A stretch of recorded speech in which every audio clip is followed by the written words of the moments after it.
Every species has a first contact war. But the first contact war belongs only to Terra. The first contact war was a secret war.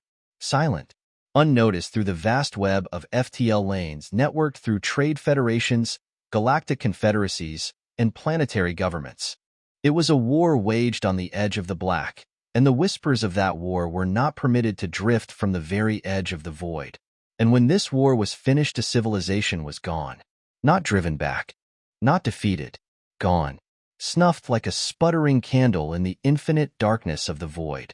It was only then that the dwindling echoes of cannons and torpedoes were heard faintly in the outer rim. The core didn't notice. There was trade, politics, science, art, all drowned out the quiet. But the outskirts of the settled galaxies heard the stories and noticed the turbulence under the calm surface. Deep mining crews vanishing without a distress beacon. Freighters found drifting with stolen cargo. Missing trajectory reports and communication terminals rerouting comm signals because a relay station had gone dark. An insidious dead space creeping ever closer toward the core. Just stories from crew too long in the deep. Murmurs. Murmurs of the eradication of the Shrike by monsters from the edge of the black. Then was the incident at station GH-5360. The most infamous 7 characters in living memory. The official reports are still classified, and probably will be for the next 100 rotations around the stars. But there have been leaks. Stories. Murmurs. Impossible to keep the incident quiet when every sensor array in the void space saw, well, what they saw, or think they saw. If the mire is distilled into the barest fact, Shrike refugees from the genocide of their species fled into Altian void space. The monsters from the edge of the black hunted them down. Wing Commander Viler Dake presented his report before the Triumvirate in an emergency session. Ships of the line were deployed across the void space, arrayed to defend jump points and relay stations. Frigates secured checkpoints and cruisers provided overwatch as thousands of troop transports mustered in close orbit to their garrisons. The Atlian Triumvirate readied for a war against an invisible enemy. A mustering of its armies more vast than had been seen since the Shrike Crusades. Now, finally, the core began to listen to the silence. It took notice of the darkness that crept from the edge of the black, the turbulence under the surface, of the pirate boardings that left valuable cargo untouched, of the smuggling ships drifting with vented Atmo, all crew missing and the data drive scrubbed, of the mutual defense treaty that was struck after the border skirmishes on Old Force 6, now invoked to draft about 1 million additional soldiers into the defense of Atlian strategic points. The Corps began their own defense preparations, unsure of to what purpose Atlia armed itself. Treaties strained nearly to the breaking point. Like ripples in the water, militaries readied themselves across the galaxies. Then a Shrike civilian transport ship bumped into a mining probe. On the outer rim, lawless, contested void space claimed by one syndicate and 2 lunar confederacies. The video feed exploded across the intergalactic networks. An unarmed, unshielded cruise liner with heat-burned drive engines and spent fuel cells, scraps of expired rations, and a hole in the side that vented 3 decks. Punched there at close range by a mass driver. No energy weapons. Too civilized. The interior of that transport was ripped apart with kinetics. And the Shrike aboard weren't just slaughtered. They were hurt, tortured. Civilians, females, young. The males were crucified. The Atlian envoys arrived to the embassies. They gave their compiled reports on what the Shrike had awoken on the edge of the black. Sol 3, Terra, presumed high-gravity combat species. A first contact war that had transformed their single world into an industrial hellscape. A munitions factory that supplied the ordnance to eradicate the entire civilization that dared to make contact. Reports were confirmed by a survivor, a single Shrike that fought the Terran shock troops within the bunkers of the Shrike homeworlds before they burned, and came out of GH-5360 still breathing. A Shrike that warned only to sue for peace and quarantine. To keep the existence of surviving Shrike secret at all cost. That warned of a war of unnatural terror. Political turmoil exploded across the core. Economic instability, military buildup on every border. FTL lanes locked down. One reopened when a full-spectrum distress call broadcast unencrypted through an outer rim relay station. a relay station that used to shuttle ships through an FTL lane into a deep space Shrike moon colony. A crippled Shrike frigate. Help, hull breach. Help, hull breach. The medical crews got there just before the Terran dreadnought dropped from hyperspace with a gravity warping crack. It was a dark ship, a ship that looked like Worf felt. The gun crews fed its gunhouses with 1,500-kilogram slugs of depleted uranium, and the mass drivers belched their payload through the drive engines of the rescue operation before the sensors reported the dreadnought's existence. Then he rounds bored through the frigate's hull and transformed the ship to molten slag, slowly falling out of orbit toward the nearest gravity well. One of the escort cruisers managed a plasma cannon shot. It dissipated in blue ripples across the dreadnought's shields. Thrusters fired, and the dreadnought turned with malevolent intent to bring its mass drivers to bear on the cruiser. Then harpoons lashed out like a multitude of snakes, and the shock troopers boarded what was left of the rescue convoy. The Terran soldiers, augmented with hardware and wetware alike, cocooned in their armored carapaces, tore the convoy apart in search of more Shrike that didn't exist. 2 score casualties. 3 dead then, 4 more later, including 2 medical personnel. 6 ships that couldn't make it back through the FTL relay station. The dreadnought that didn't need a relay station, but vanished into hyperspace. The catastrophic revelation that a theoretical problem had been solved incited mass panic. A species that could jump. Terran ship did not depend upon FTL jump points or relay stations. They jumped from anywhere to anywhere. Terran ships could jump. Every strategic position among the stars was rendered invalid. FTL lane fortifications, orbital turret emplacements, battleship drydocks, munitions depots. All superfluous against an enemy that could jump. The entirety of modern ship-to-ship and ship-to-surface combat doctrine meaningless. Mass panic. Understatement. Mass hysteria. It was only then that the galaxies truly began to understand what the Shrike had awoken, because they were finally listening to the whispers. The Terran hunters were sleepless, unerring in their mission, brutal in their execution, consumed with a single purpose: bribery, extortion, torture, assassination, anything to kill just one more Shrike. Those that fled the genocide in derelict freighters or paid off smugglers to run checkpoints were tracked through the stars with the same dedication as the Shrike gunships under max acceleration toward unexplored systems. Jump after jump after jump, and at the end of every jump, more dead Shrike. A Terran was recovered from within the scorched ruin of an far-orbit refueling station. The corpse was lacerated and burned, dragged out from under a collapsed deck, and almost 400 kilograms of a Shrike warrior with more kinetic rounds in his frame than ounces of blood. The warrior was missing his horns. The Terran was missing a leg, the limb replaced with a synthetic nearly as sophisticated as the real thing. Under its armored exoskeleton, it was small, compact, durable. Predator's eyes, but no natural weapons. No, the weapons were carried or worn. A strange amalgamation of cannibalized Shrike tech and unsophisticated Terran construction. A species not evolved for war, but a species that had chosen it. The corpse was shipped to the core under military escort and dissected. Those times were choked with the terror of uncertainty. Most of the core political powers followed traditional policy and declared it a private war, refusing to drag their republics or democracies into a conflict over a newly discovered civilization a dozen systems farther out than the closest FTL lane. Even though the conflict existed wherever the dregs of the Shrike civilization fled, various corpo baronies and industrial coalitions made a killing selling weapons and ships to anything from individual citizens to private armies. Ancestral allies of the Shrike renewed their military contracts and called up reserves to active duty, while the many enemies of the species took more lenient views on the Terran objectives. Historians will argue about the true start of the war for the next 100 revolutions. The massacre of Kite, Disready Storm, the Papaya Punch. It doesn't matter. The hunters were the arms of Terra, and Terra's reach was long indeed. Skeletal fingers scrabbling through the stars for any creature that had escaped the First Contact War. The Second Contact War began. Some just call it the Second. Most species are either wiped out when they're introduced to the FTL lanes or are smart enough to assimilate without undue trouble, considering the usual tech discrepancy. Second Contact Wars are very few, but most everyone just calls it the war. The war was a war of unnatural terror. It was a war fought entirely on Terra's terms. Jump, and a Terran dreadnought dropped from hyperspace with the same otherworldly crack that announced the warping of reality.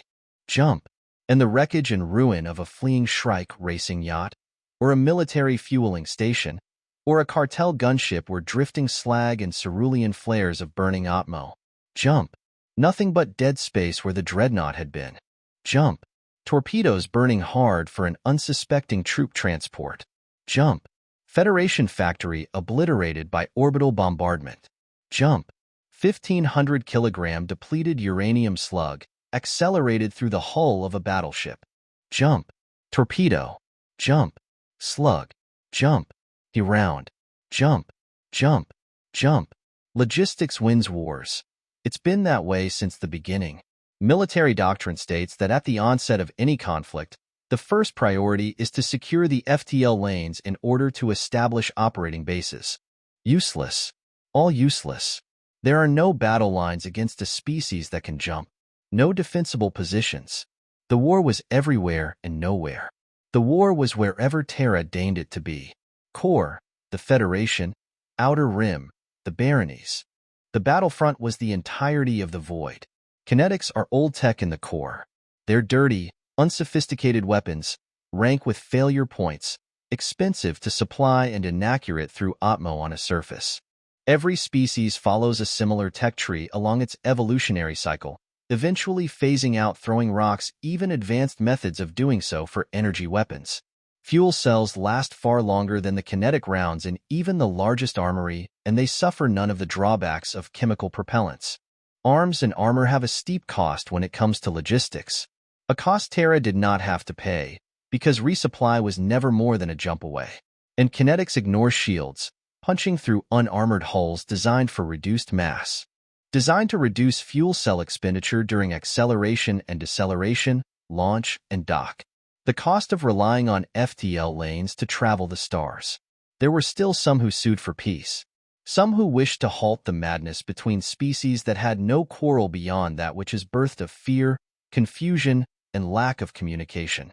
But the terror of those times cannot be conveyed through mere words. The war would be fought to the bitter end. Terra dictated the terms of engagement, which made the first principle of Terran military doctrine this: to enter into any and all conflict with absolute combat superiority. The usual game of strategy did not exist. A military convoy passing through the space between FTL lanes would be ambushed not by a pair of cruisers or a fighter squadron with frigate escort, but by the combined firepower of an entire Terran wing command dropped out of hyperspace at close range. Terran carriers would skip past orbital defenses, downshifting to release their payloads of heavy bombers into the stratosphere, to turn the sky over planetary drydocks dark with saturation bombing. Armies deployed against Terran navies were baited into a cat-and-mouse game. Jump after jump, taunting, just out of range, until frustration and impatience got the better of inexperienced recruits, and they strayed too far from the safety of the fold, where the predators circled, invisibly, hidden behind layer after layer of hyperspace, waiting for the slaughter. The consolidated might of the core was worthless. Absolute combat superiority, the only condition under which Terran ships of the line would fight. The United Confederation Navy was formed in response to the cataclysmic threat that now faced the galaxies. Drafts were reinstated and accelerated training programs funneled billions of soldiers into the conflict. Global economies revolutionized into planetary war machines. There was but one option. The fight must be taken to Terra. It was taken to Terra on the backs of 10 billion soldiers, under the power of 1 million drive engines, through the guidance of 1,000 computer simulations that calculated the formations of staggered combat boxes, designed to maximize plasma cannon effectiveness in every direction of three-dimensional space. After 1,000 drills to prevent any deviation from the formations that were the only chance of safety, while the perilous voyage was made to the edge of the black. The unification of 100 factions. Toward one system, the lair of the monsters awoken by the Shrike. We knew Terra had but one system. The history of their first contact war oozed through, no matter how Terra tightened the blockades on their void space. Shrike fugitives discovered and rushed into hiding, questioned until every possible bit of knowledge was extracted from their willing minds. Bounty hunters and privately contracted mercs spilling the data their sensor arrays drank during furtive flybys of the radiation-burned Shrike homeworlds. Vagrants and scavengers that claimed to have spoken with a Terran face-to-face. Illicit dealers all too happy to accept bribes in exchange for both Shrike and Terran movements. The Confederation began to suspect, and poured all their hope on their suspicion. It proved true. Terra would not fight battleship line to battleship line, jump after jump, stinging like insects around a herd animal, but they would not engage in battle. The jumps were a smokescreen, used with enough frequency to cement the ruse. Terra possessed the power of the omnipresent gods, but confined to a mere handful of ships from a tiny system way out on the edge of the black. A civilization scarcely a generation past their first contact war. Their numbers were too few, so the tight, staggered combat boxes were wrestled tighter still, and the drive engines seethed with azure light as the armadas pushed for Sol 3. The Terran dreadnoughts fell into reality on the outskirts of Sol's void space, inscrutable as the durasteel of their armor, motionless aside from the shimmer of stabilization thrusters. The UCN decelerated hard under the basilisk stare of the mass drivers, the gunhouses manifesting from hyperspace at ranges that conceded little reaction time to the uranium payloads. The sirens keened their cry of targeting lasers, painting the hulls with invisible rays. The two fleets hung within the void, impassive as dying stars. Perhaps that moment was the last chance. What might have been, however, will only drive mad those who obsess over it. Did the klaxons that warn of incoming fire sound first for Terra or the Confederation? Did the mass drivers cycle before or after the energy blasts crossed that expanse of void in a blink, flaring the dreadnoughts' shields into the visible spectrum? Were the torpedoes away first, or did the evasion computers attempt to spin the battleships aside from incoming projectiles, the artigrav fighting to maintain interior orientation?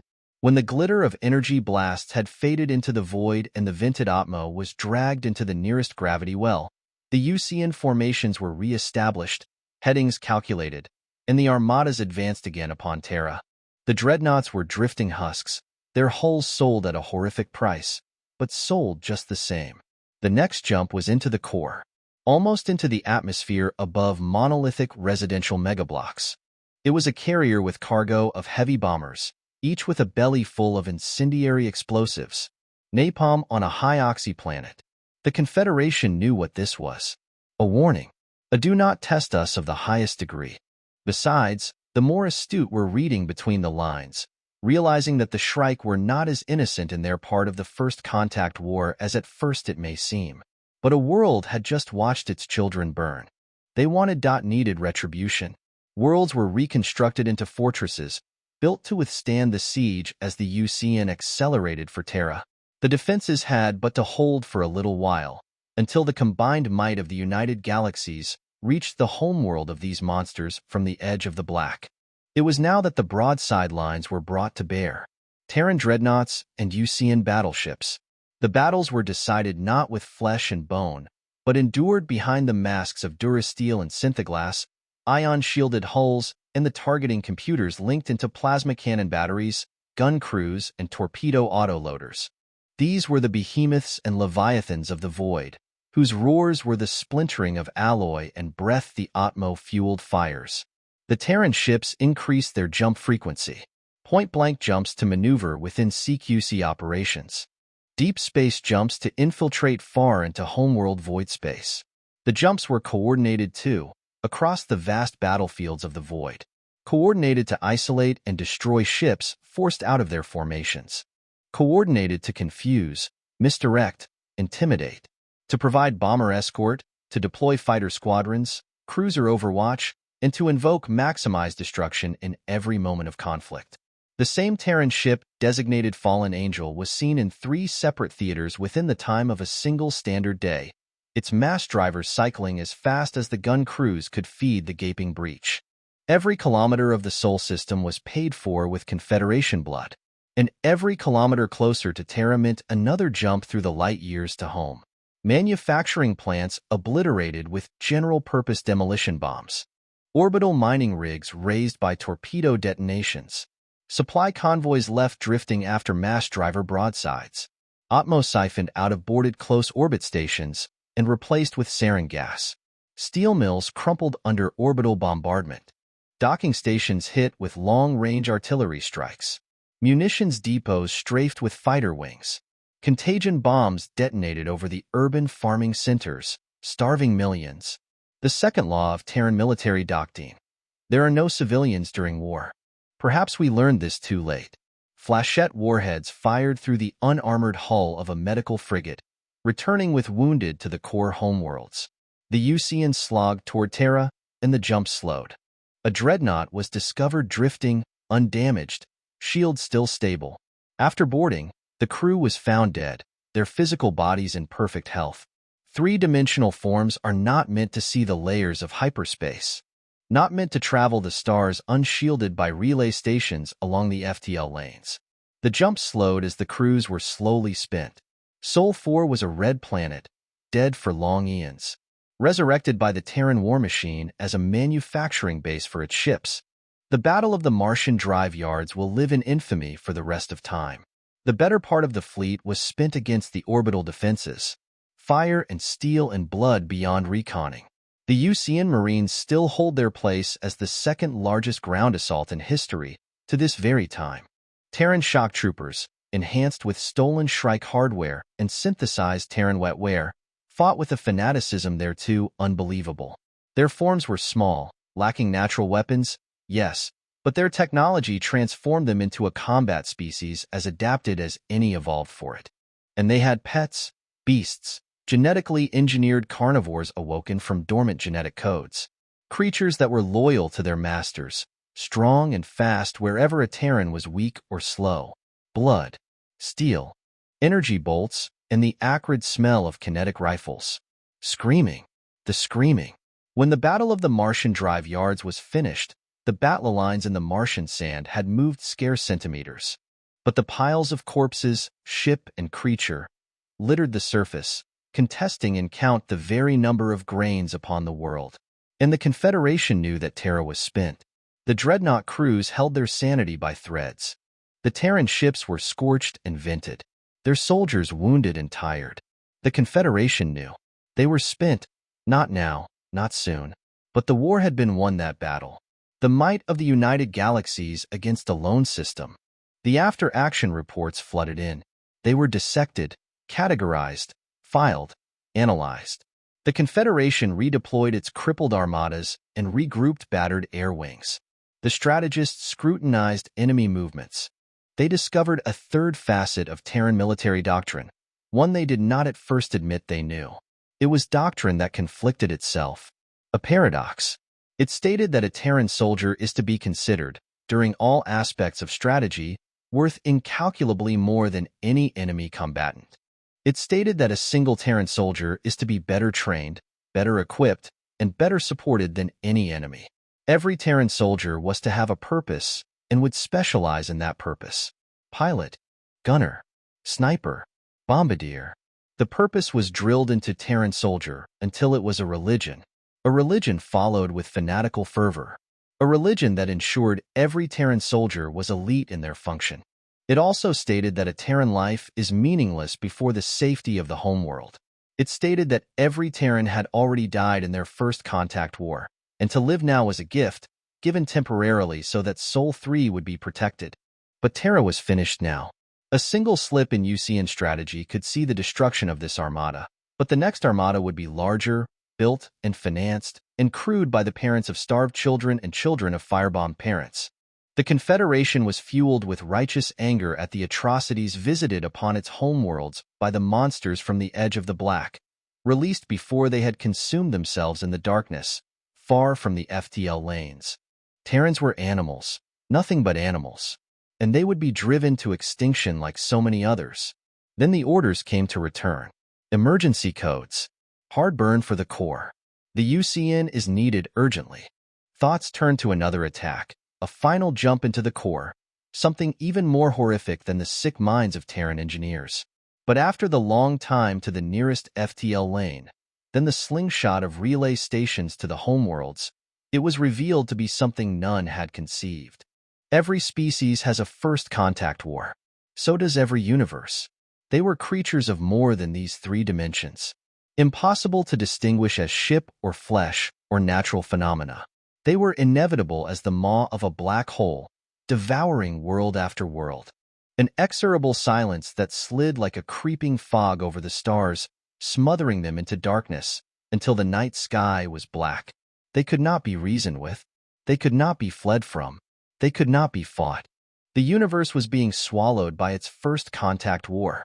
The Confederation selected their bearer, their emissary with a single charge.